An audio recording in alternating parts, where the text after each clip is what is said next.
নারীর সামাজিক উন্নয়নে পশ্চিমা মূল্যবোধ নয়, বরং আমাদের নিজস্ব সামাজিক ও ধর্মীয় মূল্যবোধ, ইতিহাস ও ঐতিহ্যের আলোকেই বাস্তবমুখী সংস্কারের দিকে যেতে হবে।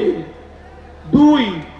সংবিধানে আল্লাহর উপর পূর্ণ আস্থা ও বিশ্বাস পুনর্স্থাপন করতে হবে এবং ধর্মপ্রাণ গণমানুষের ঈমান আমল রক্ষার্থে বহুত্ববাদ নামক আত্মঘাতী ধারণা থেকে সরকারকে সরে আসতে হবে। এছাড়া লিঙ্গ পরিচয়, লিঙ্গ বৈচিত্র্য, লিঙ্গ সমতা, লিঙ্গ বৈষম্য, তৃতীয় লিঙ্গ বা থার্ড জেন্ডার, অন্যান্য লিঙ্গ ইত্যাদি শব্দের মার পেঁচে কাউকে বাদ দিয়ে নয় এমন ধোঁয়াশাপূর্ণ স্লোগানের অন্তরালে এবং অসংজ্ঞায়িত অন্তর্ভুক্তমূলক ইত্যাদি শব্দের আড়ালে এলজিবিটি ও ট্রান্সজেন্ডারবাদের স্বীকৃতি ও অন্তর্ভুক্তির মাধ্যমে সমাজ বিধ্বংসী ও ধর্ম বিরুদ্ধ সমকামী বান্ধব সমাজ প্রতিষ্ঠার পায়তারা বন্ধ করতে হবে। 3.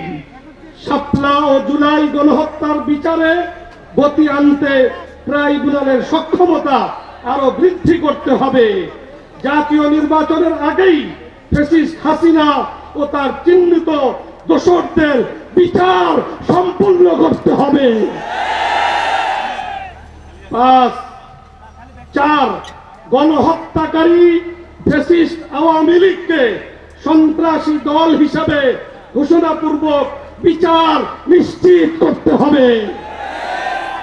বিচার সম্পন্ন না হওয়া পর্যন্ত তাদের সব ধরনের কার্যক্রম ও তৎপরতা নিষিদ্ধ করতে হবে। 5. আল্লাহ ও তার রাসূল সাল্লাল্লাহু আলাইহি ওয়াসাল্লামের নামে কটূক্তি ও বিশুদ্ধার বন্ধে সর্বোচ্চ শাস্তির আইন করতে হবে। এছাড়া গণমাধ্যম সংস্কার কমিশনের পক্ষ থেকে ইতিমধ্যে ধর্ম অবমাননা শাস্তি সংক্রান্ত আইনি ধারাগুলো বাতিলের সুপারিশ বাদ দিতে হবে।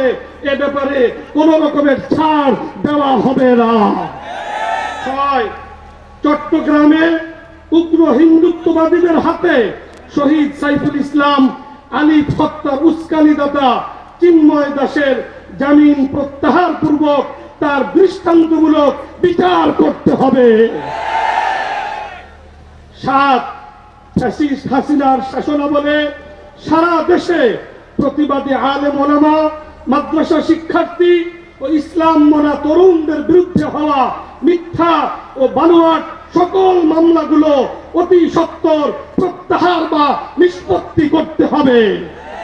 গণ অভ্যুত্থানের সরকারকে সেই সাথে জঙ্গি নাটক বা জঙ্গি কার্ড খেলে বাংলাদেশের ইসলামপন্থী ও আলেম ওলামার উপর যারা গত 15 বছর নির্যাতন ও গুম খুন চালিয়েছে তাদের দৃষ্টান্তমূলক বিচার নিশ্চিত করতে হবে। 8. গাজার মুসলমানদের উপর অবৈধ রাষ্ট্র ইসরায়েলের চলমান গণহত্যা ও ভারতের সংখ্যালঘু মুসলিম নির্যাতনের বিরুদ্ধে আমাদের গণ অভ্যুত্থানের সরকারকে কূটনৈতিকভাবে আরো উচ্চ কণ্ঠ হতে হবে এবং দেশের সর্বস্তরের জনতাকে ইসরায়েলি ও ভারতীয় পণ্য বয়কট করতে হবে। 9.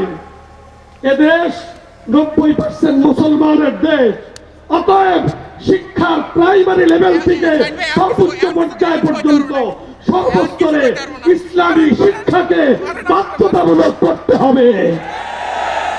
10. রাখাইনকে মানবিক করিডোর প্রদানে সরকারের সম্মত হওয়া সম্পূর্ণরূপে আত্মঘাতী সিদ্ধান্ত। আমাদের ভৌগোলিক নিরাপত্তার স্বার্থে এই অদূরদর্শী সিদ্ধান্ত থেকে সরকারকে অবশ্যই অনতিবিলম্বে ফিরে আসতে হবে। 11. চট্টগ্রামের পার্বত্য অঞ্চলে ভিন দেশি মিশনারিদের অপতৎপরতা ও দৌরাত্ম্য বন্ধ করতে সরকারকে উদ্যোগ নিতে হবে। বাংলাদেশের ভৌগোলিক অখণ্ডতা রক্ষায় সেখানে নিরাপত্তা সংকট কমাতে আলেম সমাজের দাওয়াতি কার্যক্রমকে আরো নিরাপদ এবং সুযোগ করে দিতে হবে। সেখানে সামরিক নিরাপত্তা ব্যবস্থা আরো বৃদ্ধি করা ছাড়াও পাহাড়ি বাঙালি ও নৃতাত্ত্বিক জনগোষ্ঠীর মধ্যে সামাজিক ও রাজনৈতিক সমঝোতা ও স্থিতি নির্মাণে রাষ্ট্রীয় তৎপরতা আরো বাড়াতে হবে। 12 কাদিয়ানীদের রাষ্ট্রীয়ভাবে অমুসলিম ঘোষণা করতে হবে এবং সাধারণ মুসলমানদের ঈমান আকীদা রক্ষার্থে এ দাবি রক্ষার্থে এদের অপতৎপরতা বন্ধ করতে হবে। আমরা আজকের এই মহাসমাবেশ থেকে হেফাজতুল ইসলামের পক্ষ থেকে এই 12 দফা ঘোষণাপত্র আমি আপনাদের সামনে পেশ করলাম। আমরা সবাই এই ঘোষণাপত্রের সাথে একমত আছি তো?